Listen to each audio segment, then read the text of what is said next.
Amis du RH, bonjour. Le Barbu qui parle RH, c'est un podcast qui vous accompagne sur vos trajets en vélo, en trottinette, en skate, en train, tout ce qui roule ou pas, tout en vous apprenant un truc cool sur l'univers du recrutement. Le Barbu en question, c'est moi, Nico. Je travaille dans le RH depuis maintenant plus de 10 ans. Prêt à explorer le monde du recrutement d'aujourd'hui et de demain ? Préparez vos AirPods, c'est parti! Bonjour à toutes et à tous et bienvenue dans ce nouvel épisode du podcast du Barbu qui parle RH. Celui du jour est consacré à la révolution technologique de l'IA agentique, une révolution qui va redéfinir notre quotidien professionnel. Alors on est en 2026, mais si on regarde en arrière, les années 2023 et 2024 ressemblent clairement aujourd'hui à une phase de mise en bouche. C'était l'époque, oui, parce qu'on peut dire maintenant c'était l'époque, où on s'extasiait devant la capacité de GPT à rédiger un mail ou à résumer un compte-rendu. C'était l'ère de l'IA générative. Une IA qui parle, qui suggère, mais qui reste clairement, sagement dans sa boîte en attendant qu'on clique sur envoyer.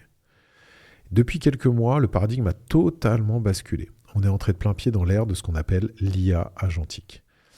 Mais qu'est-ce que c'est exactement ? Contrairement à l'IA générative classique, l'IA agentique, elle ne se contente plus de générer du contenu, elle est dotée de ce qu'on appelle des capacités d'exécution. Pour le dire plus simplement, là où l'IA de 2024, l'IA à la papa était un consultant brillant mais passif, l'IA de 2026, c'est un collaborateur autonome. Elle ne nous donne plus seulement la recette du gâteau, elle va acheter les ingrédients, préchauffer le four et surveiller la cuisson un peu à la manière d'un Thermomix. Le cabinet Gartner l'avait déjà prédit fin 2024, 2026 sera l'année où 33% des logiciels d'entreprise intégreraient des agents autonomes. Pourquoi ? Parce qu'on a arrêté de voir l'IA comme un simple moteur de recherche amélioré. On la voit désormais comme un agent capable de prendre des décisions de routine. C'est le passage du copilote au délégué. Et dans cette nouvelle configuration humain plus AI, l'humain ne disparaît pas, il change de posture. Il devient le stratège qui dirige une force de travail numérique autonome. On est en train petit à petit de prendre conscience de l'importance et du potentiel global que l'IA peut avoir. Un potentiel qui est déjà connu pour de nombreux outils, mais qui est extrêmement peu connu du grand public, qui a découvert l'intelligence artificielle avec l'arrivée des IA génératives, alors que l'IA existe depuis les années 40. Si on rentre maintenant dans le vif du sujet, qu'est-ce que ça change concrètement pour vous, professionnels RH ? Pendant des décennies, le métier RH a été freiné par une charge administrative colossale. Et c'est toujours le cas aujourd'hui pour beaucoup d'entre vous. On parle de saisie de données, on parle de vérification de documents, de coordination d'agenda, etc. Tout un tas de tâches nécessaires, mais à faible valeur ajoutée humaine. En 2026, l'IA agentique s'attaque de front à ce problème. Et on estime aujourd'hui que 80% des tâches répétitives peuvent être déléguées à des agents. Mais attention, on ne parle pas de la vieille automatisation rigide qui plantait dès qu'une virgule changeait de place, on parle d'un IA qui comprend le contexte. Si on prend l'exemple d'un agent d'intégration, d'onboarding, auparavant, lorsqu'un nouveau collaborateur arrivait, le RH devait envoyer un mail à l'informatique pour son ordinateur, envoyer un autre mail aux services généraux pour son intégration, un troisième au manager pour caler l'agenda, tout en vérifiant que le contrat était bien signé. Aujourd'hui, l'IA agentique surveille le logiciel de recrutement et dès qu'un candidat passe au statut recruté dans votre ATS, il prend le relais. Il peut se connecter au portail d'une mutuelle pour inscrire le salarié, il peut dialoguer avec le chatbot de l'informatique pour commander le matériel selon le profil du poste, il peut analyser les agendas qui soient Outlook ou Google pour l'équipe pour insérer des déjeuners ou des rendez-vous de présentation. Et mieux encore, si le nouvel arrivant pose une question sur la politique de télétravail ou autre sujet RH, un dimanche ou à n'importe quelle heure du jour ou de la nuit, l'agent peut lui répondre de manière personnalisée en s'appuyant sur le règlement intérieur de l'entreprise ou sur toute autre donnée qui serait intégrée à cet agent. Et tout ça, ça se passe sans une seule intervention manuelle. Le RH n'intervient vraiment qu'en cas d'exception ou pour valider les étapes critiques ou tendues. Le résultat, c'est une expérience collaborateur qui est ultra réactive et une équipe RH qui peut enfin se concentrer sur l'accompagnement humain et la culture d'entreprise. L'objectif est de faire réellement de l'IA un outil au service de l'humain. Mais une telle puissance de frappe technologique, elle ne va pas s'en poser de sérieuses questions de fond.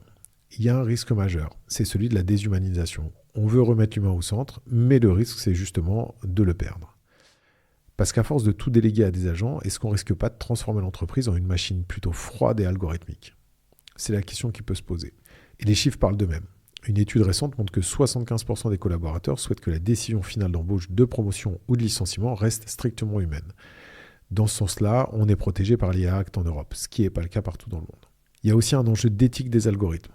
Un agent agentique prend des micro-décisions en autonomie. Par exemple, quel candidat mettre en avant pour un entretien. Et si les données d'entraînement de l'IA contiennent des biais inconscients, l'agent va les amplifier à une vitesse industrielle.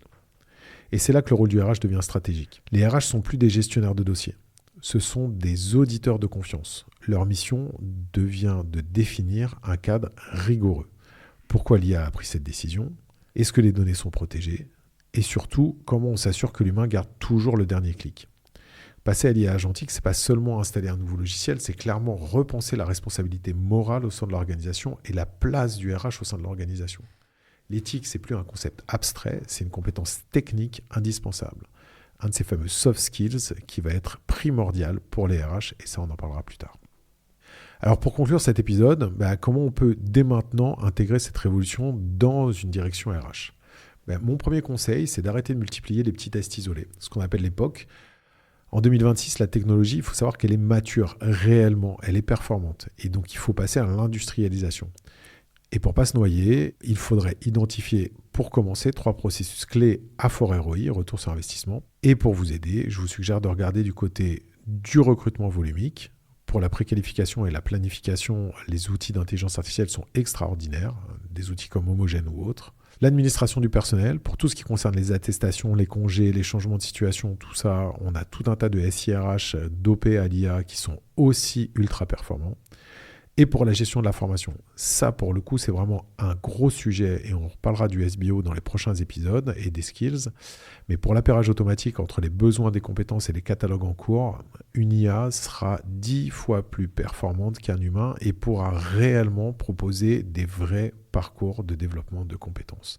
Ce qui était très compliqué ou ce qui est très compliqué de faire dans des entreprises avec plusieurs centaines de collaborateurs et ce qui pourtant est aujourd'hui un prérequis ultra primordial pour les entreprises en 2026. Vous commencez par automatiser un flux de A à Z plutôt que de saupoudrer de l'IA partout de manière superficielle en vraiment vous focusant sur quelques processus clés. Et surtout, n'oubliez jamais, l'IA ne remplace pas le RH. Elle le remplace dans ce qu'il a de plus robotique, mais pas dans ce qu'il a de plus humain. Et du coup, en libérant le temps, vous avez l'opportunité de remettre l'humain dans les ressources humaines. C'est vraiment tout l'enjeu de l'utilisation de l'IA agentique aujourd'hui, remettre l'humain au centre du terme de ressources humaines. Utiliser les organiers pour aller voir les équipes, pour écouter les besoins et pour coacher les managers. L'IA est là pour que vous redonniez du sens à la fonction et au métier. J'espère que cette écoute vous aura plu et moi je vous dis à très vite pour un nouvel épisode. Merci à tous les survivants qui sont restés jusqu'au bout. C'était le Barbu qui parle RH, le podcast sur le recrutement d'aujourd'hui et de demain. Vous pouvez me retrouver sur LinkedIn, Nicolas Pazetti, aka le Barbu qui parle RH. Si vous avez kiffé, la meilleure façon de nous soutenir, c'est de laisser un super avis 5 étoiles sur votre plateforme d'écoute. À très vite pour un nouvel épisode.